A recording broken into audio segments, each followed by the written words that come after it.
はい。あなたの工場ではですね、利益を上げるためにですね、どんな活動が重要だというふうにですね、認識してますでしょうか？はい。改めまして、こんにちは。小島淳と申します。僕はですね、工場改善コンサルティングをですね、やらせていただいてるんですけども、今日はですね、僕が過去にですね、携わった工場のですね、改善のですね、ちょっと歴史というかですね、経緯についてちょっとお話をしていきたいなと思いますんで、最後まで、お楽しみいただきたいなと思います。はい。実はですね、僕自身もですね、2006年からですね、約8年間だったんですけども、塗装工場のですね、マネジメント、工場長をですね、実は実施しておりました。その時にですね、僕の、就任したこの工場というのはですね、実はですね、就任当初、一月ですね、数百万のですね、赤字会社だったんですよ。これを、実は黒字化した話をですね、これからですね、お話をしていきたいなと思います。実はですね、ただですね、僕はこのね、工場に携わったのはですね、2006年よりもね、そのもっと前からですね、実はこの改善に携わったんですけども、最初にね、携わったのが、2004年のですね、11月です。その時にですね、実は、一本の電話からですね、スタートしました。僕はね、2004年当時はですね、実は、中国にいました。約ね、1年ほどのですね、プロジェクトがありまして、そこでですね、そのプロジェクトをですね、要するに実施したんですけれども、それの、終了の時にですね、電話があったんですけれども、相手はですね、誰かと言いますと、東京のですね、要するに日本の、要するに上司ですね。日本の会社の上司ですよ。要するに何かっていうと、ちょっと日本のね、工場がやばいんだよと。お前早く帰ってこいと。要するにこういうような話だったんですよ。確かにですね、僕もですね、メール等でですね、日本の状況で多少はね、聞いてはいましたけども、そこまでね、切迫してるような状態なのかなというようなことをですね、思ったようなね、記憶があります。はい。で、そっからですね、いろいろありまして、10日後ぐらいにですね、実際日本の土を踏んだんですよ。で、日本にね、久々に帰ってきてますんで、実際ですね、長期、中国にいましたので、長期の報告書ですとか、あとはですね、1年前にですね、もともとですね、いろいろ関わってた仕事のですね、進捗だとか、そういうのを確認して、確かですね、その電話から約2週間後ぐらいにですね、僕はですね、その日本のですね、工場の方に、要するにお邪魔することになったわけですよ。で、このね、実はですね、工場に訪問したときに、やっぱ驚くべきことがですね、実際3つありました。はい。これ3つです。1つ目はですね、工場のですね、従業員がですね、めちゃくちゃいっぱいいたということなんですよ。実は当時ですね、300名ぐらいね、いたというふうにですね、記憶してるんですけども、なんでそんなに驚くのと。工場だから人いっぱいいるんでしょと。旗から見るとですね、思われるかもしれないんですけども、僕がですね、その日本を立つ前、その前にですね、工場に訪問した時っていうのが、大体従業員数がですね、20名ぐらいだったんですよ。だから10倍以上人がいたってことですよ。なんでこんなに人がいるのと。要するに、いうことにですね、結構僕は驚きました。で、しかもですね、もともとその工場自体のですね、キャパシティがですね、そこまで実はない工場だったんですよ。大体ですね、設計思想としては50名ぐらい。で、大体こう満杯になるような、工場体質になっておりましたので、例えばね、食堂ですとか、なんかもですね、参考体制にならないとですね、全員ね、食事をすることができないと。こういうようなこともありました。はい。だからですね、すごいなと。そういう印象をね、受けました。で、大体ね、工場をですね、行って、僕なんかね、一回工場見学をしてからですね、大体こう事務所に上がるとか、そういう癖があるんですけども、その日もですね、実際その後ですね、事務所に上がって、そのままね、こう会議室にこう呼ばれたんですけども、そうしたらですね、二つ目のこうびっくりがね、存在してたんですね。それは何かっていうと、当時の、工場というのはかなり混乱しておりました。その時にですね、やっぱ、僕はね、電話からですね、大体2週間経ってましたんで、大体こう12月に入ってたわけですよ。で、その時の、決算書、見させてもらって、かなりびっくりしましたね。その時のですね、売上規模がですね、約2億円ぐらい、あったんですけども、ただですね、赤字幅がですね、5000万ありました。びっくりですよね。はい。これはですね、これにはですね、本当にですね、本当びっくりしました。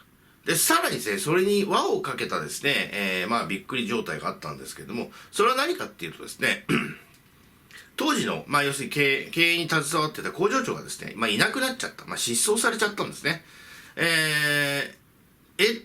いうような話ですよね。僕から言うと、これだけ混乱してるのになんでいないんですかみたいな感じですよね。ただですね、この3つっていうのは、僕は当時ですね、単なる技術屋さんだったんですよ。ね、単なるマネージメントをやってたわけじゃないですよ。要するに担当者、技術担当者として、呼ばれてましたんで、あんまり正直言うとですね、そこまで力を入れてなかったっていうかですね、真剣に考えてなかったところは正直あります。はい。で、具体的にその後なんですけども、僕はですね、工場行って、じゃあ何をね、お手伝いしたらいいんでしょうかと。こういう話になったわけですよ。で、そうしたら、出てきたのが、当時ですね、約50品番ぐらい、要するに製品が流れてたわけですよ。で、その製品が流れてる全てがですね、実はトラブってたんですよ。いや、結構辛いもんですよ。で、そのトラブってる、量産品をですね、どうにかしてほしい。こういうような話なんですよ。で、僕も確かにですね、技術者さんとしていろんなね、会社さんに訪問してこうやってましたけども、多分ですね、50品番もあるとですね、どっから手をつけていいか正直わからないんですよ。ね。だからこれを解決してくれって言われてもですね、いや、無理ですよと。ね、いきなりもう量産始まってて、要するにこれからですね、全部ね、見るっていうのはもう物理的に不可能ですと。そういう話だったんですね。だからこそですね、ちょっといろいろ話し合いをして、じゃあ、一番トラブってる、10部品だけ、10品番ですね、だけ、見させていただきますよと。こういう話で、とりあえずそこの場は落ち着きました。で、このね、10品番っていうのは当時ですけども、確かですね、もうちょっと記録が残ってないんであれなんですけど、大体ですね、良品率、ぶどまりがですね、10% を切ってたんですよ。商品として。確かにやばいですよね。10倍作ってもですね、10分の1しか出荷できないんですよ。そういうような商品ですよ。しかもこれがですね、まっさらな状態じゃないんですね。すべて手直しをした状態でこういうレベルというようなことです。だからやばい商品だったんですよ。だから何もしなければですね、良品が取れないんですよ。そんなね、状態のものでした。で、これをですね、一度じゃあね、生産工程をですね、見させてくださいってことで、工場の中でですね、案内を受けて、生産状態を見させてもらいました。この時はですね、本当にですね、僕の中の常識がですね、かなりですね、ひっくり返るようなことをやってました。というのは、生産活動っていうのはですね、この商品っていうのはですね、プラスチックの成型品を、成形して、塗装して、要するに検査をして出荷すると。こういうような、単純な製品なんですけども、一番ちょっとね、問題があったのは、プラスチックの成形のところです。これがですね、実はですね、インサート成形をですね、当時選択しておりまして、インサート成形でですね、うまくいけばね、もちろん良かったんですけれども、なかなかですね、難易度が高いと。こういうようなですね、ものになっておりました。何かっていうとですね、非常にバリが出てたと。ね、バリ問題でですね、非常に苦労してたということなんですよ。で、バリ問題なんで、一番要因という金型じゃないですか。で、金型に問題があるんで、じゃあ金型の修正をですね、考えるというのが、ごく普通です。それなんでね、僕もですね、金型をですね、開いて、見させていただくというね、経緯をですね、取らせてもらいました。ただですね、型を見てびっくりしたのが、もう、本当にね、これって、2ヶ月とか3ヶ月ですね、生産した型ですかと言いたくなるような、かなりちょっとね、ダメージを受けてた型だったんですよ。僕の感覚から言ったらもう10年ぐらい使ってんじゃないですかと。言いたくなるような、金型だったっていうのがですね、当時、僕の頭の中にはあります。っていうのはですね、かなりですね、もう傷だらけ、要するに面ですね、商品が入る面のところのですね、傷だらけですし、バリを噛んでるっていうこともありまして、バリを噛んだところっていうのはですね、へこんじゃうんですよね。そういうのがあります。だだからこういうところに、要するに一回バリを噛んでしまうとですね、バリがどんどん成長していっちゃうんですよ。だからそれを処理してるんですよ、現場の方で。で、なんでこんなにバリができんのっていうのをですね、よくよく見たらですね、もう鋼材の色がですね、おかしいんですよ。おかしいって言い方はね、ちょっと変なんですけれども、僕の目から見てですね、パッと思ったのは、これ生材じゃないと。こういうのがありました。で、生材ってね、専門の人だったらよくわかるんですけど、要するに焼き入れをしていない、柔らかい、鋼材ですよ。要するに鉄ですよ。そうすると、高度が低いんですよ。高度が低いって何かっていうと、すぐね、傷がつくんですよ。でも、このね、物をね、見て思ったのは、量産の方じゃないよねっていうイメージなんですよ、僕の中では。量産で使う鋼材じゃないよねっていうふうにまず思いました。はい。だから要するに焼き入れ鋼材を使ってないってことは、量産化を考えてない構造ね、要するに金型だよねというふうにね、判断したわけですよ。でもそれをね、工場側でですね判断ができてなかったなっていうのがまずね、思いました。で、当時のですね、その工場のですね、要するに責任者、役員の方がですね、いたんですけども、その方曰く、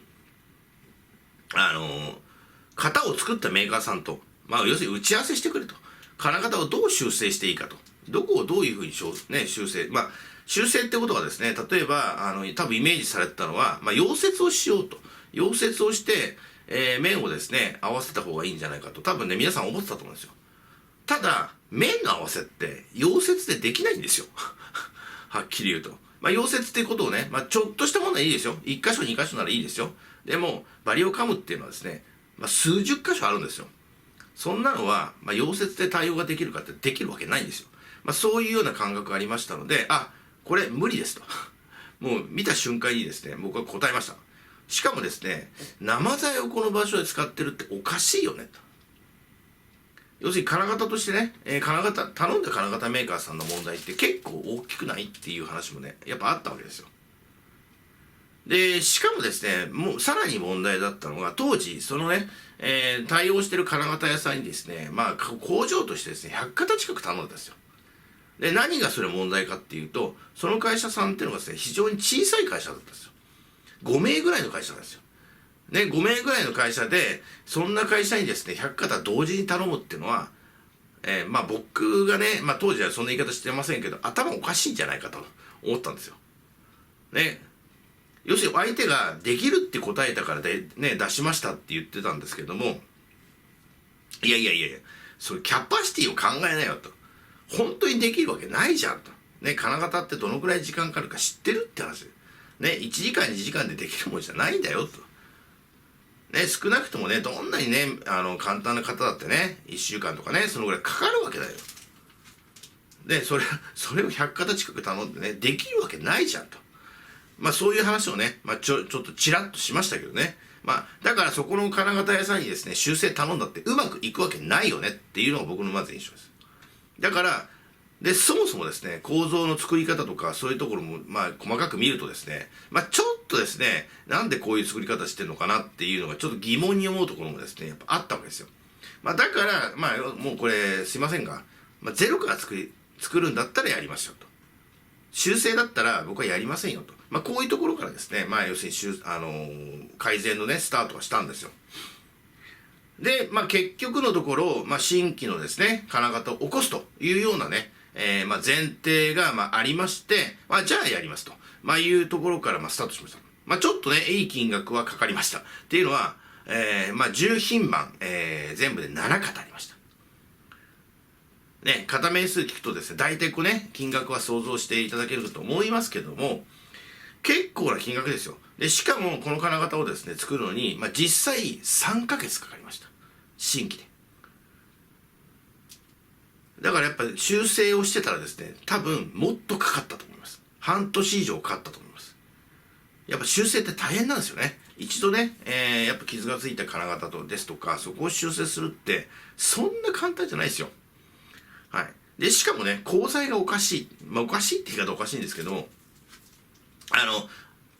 要するに、量産で使う鋼材じゃないよねっっていうような、僕はこう印象を受けたんですね。どう見ても生材と。生材なんか使わないですよ、量産では。はい。で、こういうような印象ありましたので、他の型屋さんに頼んで、新規の金型を作り出したと。で、実際ですね、3ヶ月後にはですね、要するに、当初問題としてた、バリっていう問題ですね。いろんな不具合のですね、これたった一つのことなんですけども、それを解決したことによってですね、実はですね、当時、このね、バリを処理するためにですね、だいたい100人ぐらい人を雇ってたんですよ。これびっくりですよね。だから、この辺の100人の、要するに人件費を、削減できたということでですね、ある程度ですね、問題をですね、解決できたかなというような状態でした。僕としてはその時点でもうね、ちょっと問題があったんですけれども、なんとかね、力にはなれたかなというふうにね、当時は思いました。で、実はその後だったんですけども、結局ですね、当初一番最初にね、言われたその50牝馬、結局全て見ることになっちゃったんですよ。要するに残りの部品も結局見てくれと、こういうふうになっちゃったんですね。はい。だから、そこの改善活動にですね、要するに勤しむということです。あくまでもですね、この時代はですね、商品の改善ということをですね、ずっとやってたわけですよ。で、大体ですね、最初のちょっとね、部品はちょっと置いといて、全体でですね、平均のですね、良品率っていうのが、大体ですね、50% か60% 程度、ぐらいの、良品率です。で、僕の中ではですね、まずね、要するに赤字を改善したいというね、目的のために、まずね、携われるところとしては、その商品のですね、良品率を上げると。こういうことが、僕の中では一番ベストだろうと思ってましたよ。当時はね。だって僕は技術者だし、エンジニアだし、工場の経営のね、ことについてはですね、口を出せないわけですよ。はい。だからですね、良品率を上げるためにね、いろんなね、策を講じました。例えば、確かにね、金型を直すってことももちろんやりましたし、例えば、あと時刻ですね、時刻を直すとか、塗装の条件を見直すとか、そういうことをですね、提案して、それのですね、改善活動をしたりとか、しておりました。で、それともにね、場合によってはですね、外観基準をですね、ちょっと緩くしてもらってですね、お客さんと、ちょっとね、話し合いをさせてもらう。こんなことをですね、やったりもしておりました。それによってね、良品率を少しずつ、もうほんとちょっとずつですけども、上げるという努力をですね、実はしてたんですね。はい。大体ですね、平均すると、最終的にはですね、80ポイントぐらい、までですね、持っていくことがね、成功するわけなんですけども、これがですね、実際ですね、ちょっとやっぱ不満な結果だったんですよ。というのは、80ポイント、80%ですね、80% 平均っていうのはですね、僕の中でも目標ではあったんですけども、これと同時にですね、実はですね、その当時の業務担当からですね、原価明細を、逐一もらったわけですよ。要するに改善前からね、改善前から改善後もですね、原価明細をもらってました。その時にですね、変わらないんですよ、ほとんど。良品率がですね、60から80になりましたよ。そしたら原価って大きく僕は変わると思ってたんですよ。っていうのは僕もですね、いろんな原価、計算をですね、普段やってる人間だったんで、いやいや、おかしいでしょと。なんでそんな変わんないのっていうのが、かなりですね、これね、疑問がありました。これは実際ね、僕が工場長になってからじゃないとわからないところだったんですよ。なぜこうなってたのかというのがね。それはもう計算式だとか、要するに工場でね、捉えてる数字がですね、まずそもそもが間違ってたというところがありましたけども、結局当時はですね、原価明細見せてと言って、出てくる、その業務から出てくる原価明細を、信じるしかなかった。っていうことだったんですね。はい。これがまずですね、僕が技術者としてやってた状況だったんですよ。で、ただですね、これ、実はその改善活動をするにあたってですね、もともと最初はですね、僕は東京のですね、本社の勤務だったのが、工場のですね、工場静岡にあったんですけども、静岡県のその工場の勤務に変わりました。途中でね、改善活動でね、通うのは大変だということで、要するに転籍したんですよ。これで、実は子会社になってましたので、当時。その子会社に出向という扱いですかね。はい。こういう形になってて、そこでいろんな作業をですね、案を出してですね、いろんな改善策をやってたんですよ。ただですね、なかなかですね、要するに結果に結びつかないんですよ。それがね、悩みの種でしたよ、本当に。なんでだろうと、おかしいよねと。いろんな改善活動をやってですね、良品率を上げてるのに、さっき言ったみたいにですね、原価率が変わらないんですよ。これ変わってはいますよ。多少ね。だけど、大体ですね、10% 以下です。変わったのは。おかしいですよね。計算上おかしいんですよ、僕の中では。ただ、それが事実なんですよ。これがね、悩ましい結果だったんですよ。はい。で、そんな時にですね、僕も、ある程度のですね、時間もあったということもあったんですけども、当時のですね、工場長、ちょっと管理の仕事を手伝ってくんないかと、言われたわけですよ。で、それも大体一月にですね、3時間程度のですね、仕事だったんで、僕もね、改善活動しててもですね、それほどね、時間を取られてるわけではなかったんで、本当に気軽にですね、了承したんですよ。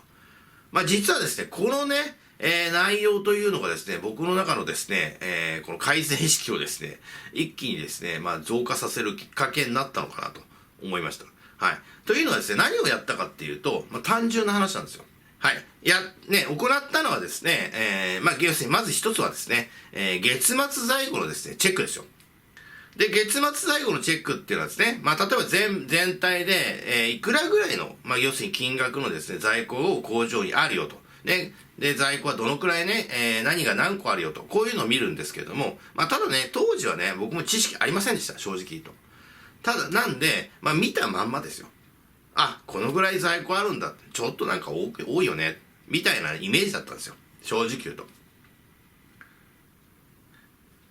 だから、在庫についてはですね、そうなのみたいなレベルなんですよ。あんまりコメントはね、してないんですよ。当時ね。で、その後行ったのがですね、要するに経費チェックですよ。要するに月頭になって、経費がですね、経費の請求書が出てくるじゃないですか、お客さん、メーカーさんからね。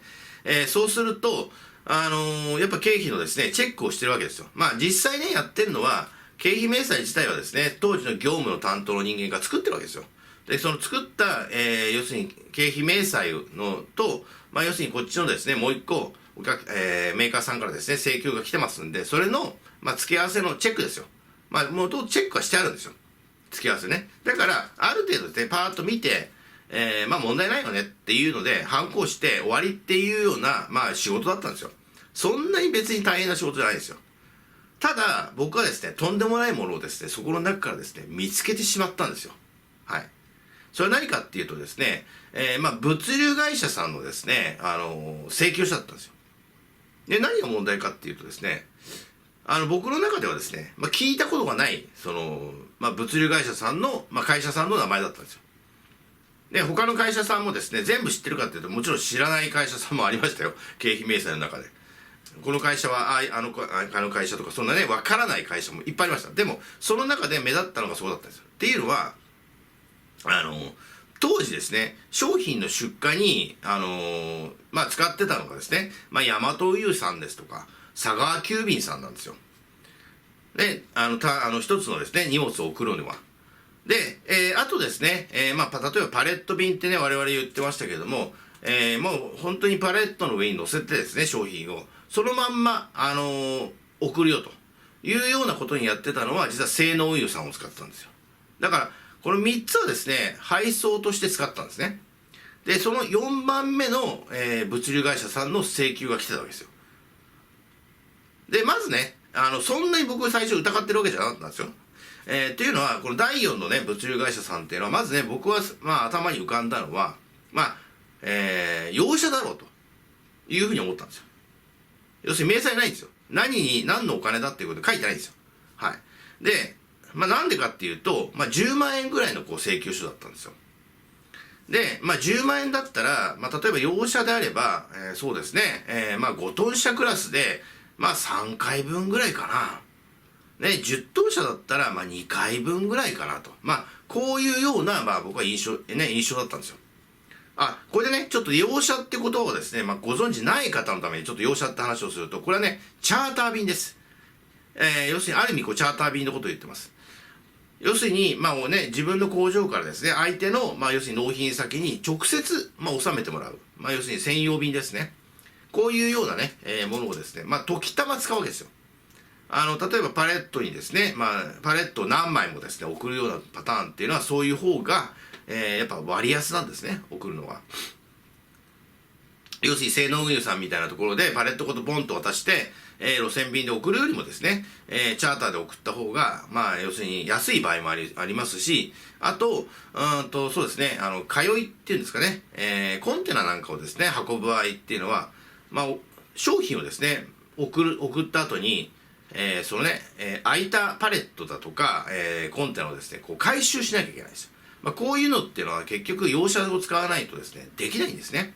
はい。こういったものの、費用かなというふうにですね、まず思ったわけですよ。だから僕はね、何気なくですよ、本当に。気軽な気分で、これって、洋車かなって質問したんですよ。ただ、僕としてはですね、なんでこういう質問をしてるかっていうと、洋車ってトラックじゃないですか。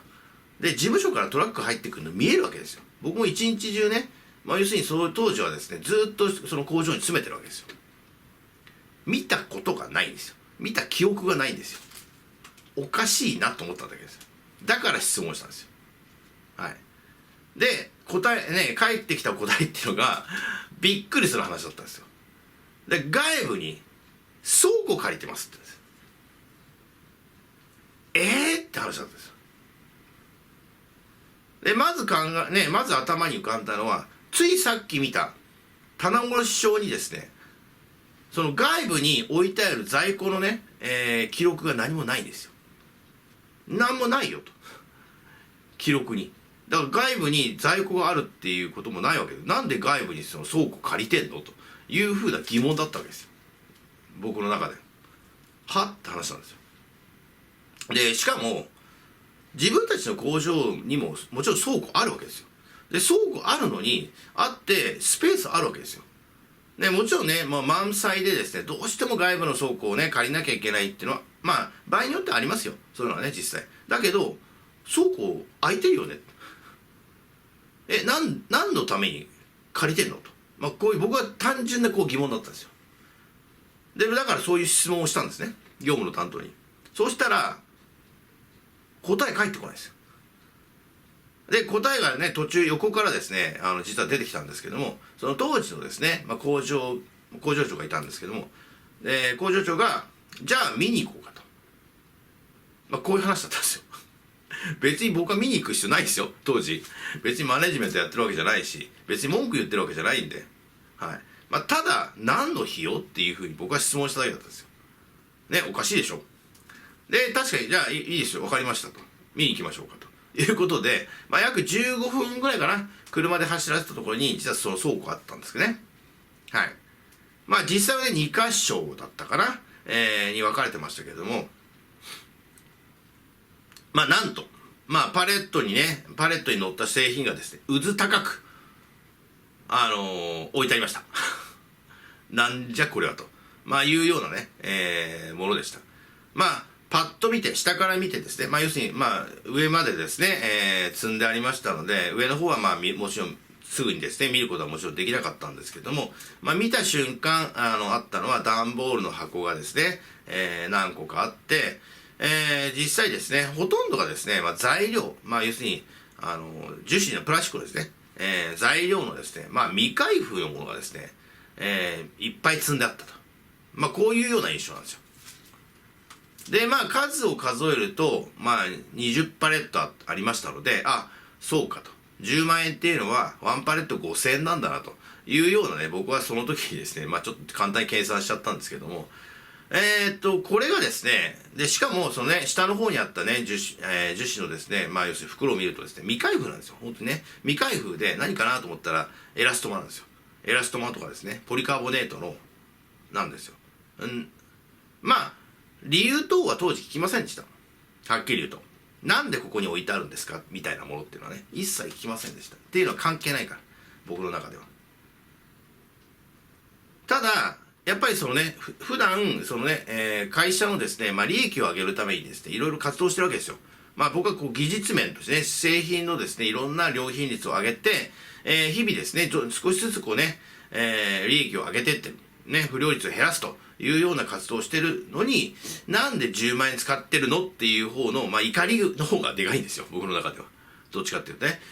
なんでですね、まずじゃあね、そんな無駄な費用を出してるんなら、戻しましょうよと。ここに預けていく意味まずないですよね、と話して。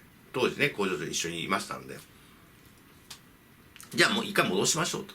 工場に戻しましょうと。必要であればでね、捨てたっていいじゃないですかと。要するに工場に一回戻して、そこで処置を考えましょうよと。要するに提案したらすぐ、了承していただいて、じゃあ、戻しましょうと。こういう話で、その場は解決したわけですよ。で、次の日ですね。次の日に、要するにもう帰ってきたですよ、ものが。その後、業務の人間にですね、これの明細をね、ちょっと一回作ってと。明細ない時点でちょっとね、まずいんですけれども、中身何なのと。何なのと。商品のね、その正体がということだったんですけども、その明細作ってみたらですね、結構やっぱりですね、やっぱりかと言いたいところもありました。というのは、これがデッドストックですと。要するにもう使わなくなった捨てる材料です。これがですね、とんでもない量だったんですよ。全部で、要するに未開封の材料だけでもですね、10トンありました。10トンですよ。びっくりですよ。なんでそんな材料を買ったんですかって感じですよ。で、購入費用がですね、約大体500万円ぐらいです。日々ね、こう改善活動をしてるのに、なんでそんなことしたんですかと。要するに僕はこういう話なんですけどね。その当時も単なるですね、技術屋さんとしてですね、考えておりましたので、なぜまでは突き詰めてないですよ、正直言うと。はい。で、ただですね、日々こう改善活動して、ね、いろんなですね、現場の努力によって、ですね、工場のですね、費用をですね、少しずつね、良くしてっていうのに、毎月10万円かかってるっていうのが、まず、ね、さっき言いましたけども、ちょっとムッと来てるだけだったんですよ。で、まずこれ、じゃあ捨てましょうと。ね、場所をね、ここの場所をですね、確保する必要ないですよね、と。使わないんだからと。こういう話だったんですよ。ただ、その後出たのがですね、これ参拝になっちゃうんですよね。確かにね、言われてみればそうだったんですけど、産業廃棄物なんですよ。工場から捨てるものって。そうすると、その参拝屋さんに見積もりを取ったらですね、100万かかるって言うんですよ。何それと。こんな話ですよね。いやいや、ゴミ捨てるのに100万かよと。ね、しかもですね、工場としてはね、赤字状態で、1円でもですね、節約しなきゃいけないのに、いきなり100万もね、無駄なお金を使うんですかと。こういう話になっちゃうわけですよ、僕の中では。で、じゃあ参拝に頼むわけいかねえな、なんかいい方法ないかなということで、結構僕もですね、ここで動いたわけですよ。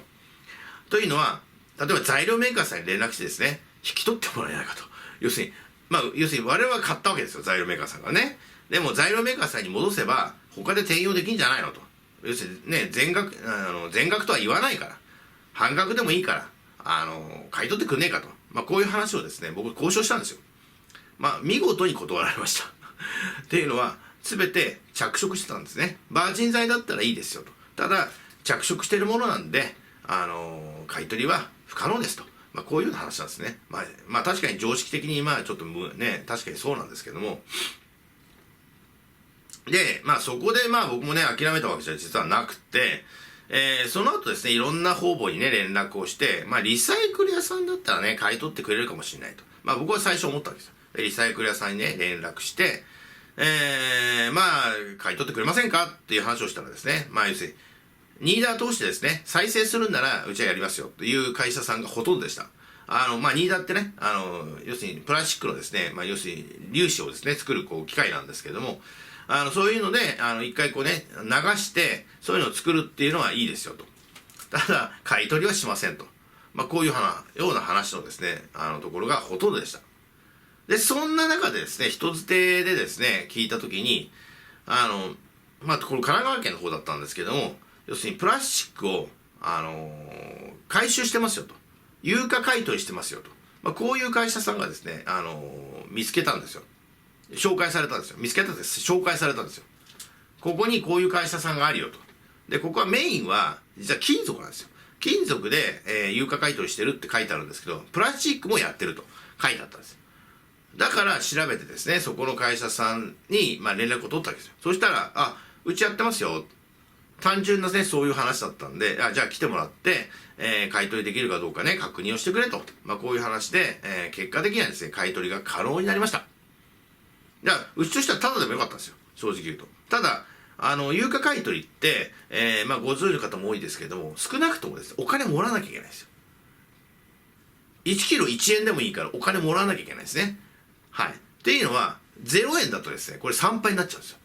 だから要するに3倍処理と同じような、形になってしまいますので、実際ね、だから1円でもいいからもらわなきゃいけないですよ。1円ってことなかったですよ。現実的には。大体、当時ですね、これもね、すみません、記憶の世界なんで間違ったら申し訳ないんですけど、大体エラストマはですね、1キロあたり5円です。はい。で、ポリカーボネートがですね、大体、そうですね、10円だったかな、20円だったかな、多分そのぐらいの金額でした。このぐらいでね、買い取ってくれんならもう御の字だなというのが僕の中のね、当時の頭の中ですよ。はい。ただね、僕も何回も言いますけど、当時はマネジメントやったわけではありませんので、いくらで最終的に買い取ってもらったかは知らないです。はい。ただね、少しはですね、このね、赤字のですね、補填にはなったのかなと、いうふうにね、思ってます。はい。で、そんなことをやってですね、要するに10トン近いですね、材料がまずなくなって、スペースがなくなりました。で、その後ね、実際毎月かかった10万円って費用もですね、要するになくなったわけですよ。